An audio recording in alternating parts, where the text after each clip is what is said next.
beginning. I'm going to start by giving this program a great name. The great name for this program is going to be the clicker game. So here's my clicker game that I'm going to make. And this clicker game is going to have the cat bounce around. And I'm going to start by making a score. That score is going to be the number of times you click the cat. I'm going to take this cat and I'm going to, every time I click on the cat, when this sprite is clicked, so whenever I click on this sprite, which is selected, which is the cat, I'm going to take my score and I'm going to change my score by 1. Right now, if I run it, nothing happens. That's because I have to change this to score. So now, check that out. And check that out. But there's a major flaw. It doesn't change the score when it just keeps going. And when I hit the green flag, I want my game to start over. So I'm going to add just a little bit of code. When the green flag is clicked, I'm going to add it so that my score goes back to 0. So when I hit the green flag, my score goes back, oops. I said my variable and I should have said score. When the green flag is clicked, my score goes back to 0. And green flag is clicked, my score goes back to 0. Now it would be more challenging if the sprite were to move around. So what I'm going to do is I'm going to, in a forever loop, I'm going to just have Scratch go to some random position. Let's see how that looks. Oh, that game is really tough. So what I should do is put in like a little wait block so that it goes to a random position. Oh, let's just say maybe every second. So let's see how that looks. Okay, that's a little more manageable. I'm still struggling. Might want to increase the time, but at least it's doing something.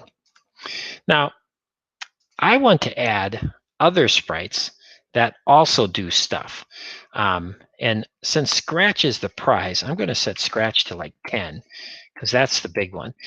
But I'm going to make Scratch smaller. I'm going to make Scratch like 50% of Scratch's size, but I'm going to have it stay in place longer. That way it's a little more. There, now look at that. Okay, that seems a little more reasonable. It's more solvable.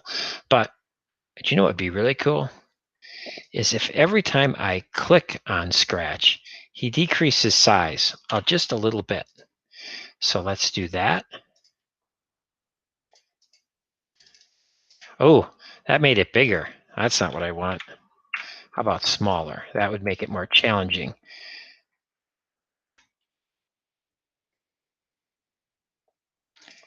There we go. So every time I click on Scratch, it becomes smaller. Let's add more sprites. Let's add an apple. So now I have an apple and I have Scratch. So when the green flag is clicked, my apple doesn't have any code attached to it yet. So I'm going to write some code that when the apple is clicked, I'm going to change the score by just 1. And I'm going to add some motion to that sprite as well.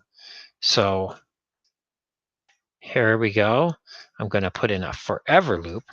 And this time I'm going to have the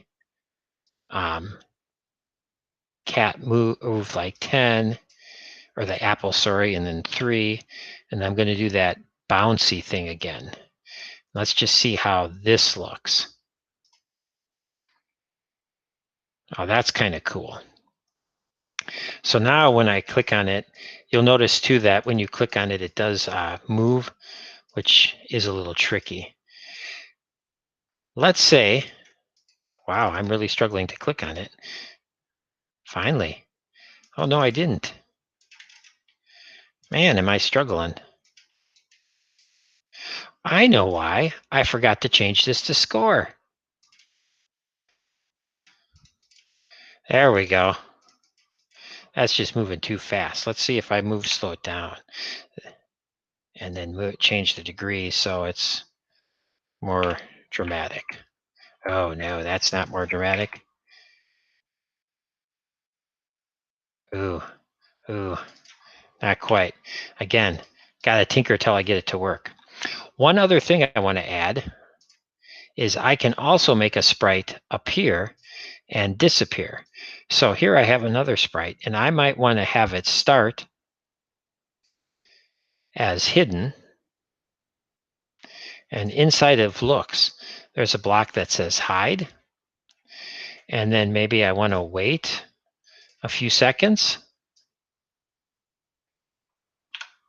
and then I want the sprite to show up.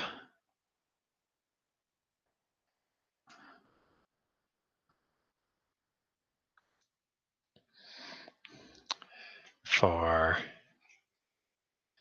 3 seconds.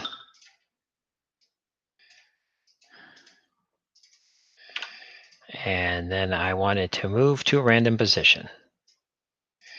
And then I want to do that forever.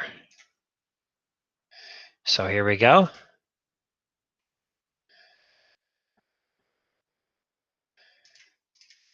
Ooh, I could do something with score. I didn't do anything with score with that too. But again, you get the idea of what you're trying to do. You can also, I encourage you to add a background, which is very easy, and do those other, do things like that as well. Let me show you how you can get your score. The way you get a score on this is there is a document inside of Google Classroom that says variables in Scratch. I'm going to ask you to put down your first name, your last name, and then click on how many things you were able to add to your Scratch project. And you have a half hour, which I was hoping to give you a half hour. That's what it ended up being, so perfect. And what you're going to do is if you were able to make a variable, you'd click on it. Hopefully everyone can do that. That's developing. But if you're able to change the sprite, like to something other than Scratch is what I mean. If you have multiple sprites, if you add a background, if you add a scoring system where not everything's worth just one, and you use hide and show, you just click on as many features as you create. If you add 3 or more features in the next half hour, you are at advanced. And if you wouldn't mind sharing a link to your app, what I mean by that is what I'm going to ask you to do when you share a link is you're going to click on this share button.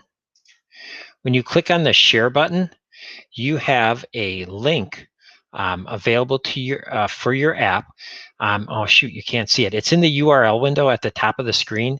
It's now changed to a link that can be shared. So as long as you click on share and then go up to the URL, you can then share your project and other people can then see your app. So that's what I'm going to ask you to do. Do you have any questions for me before I give you work time to work on this app using variables?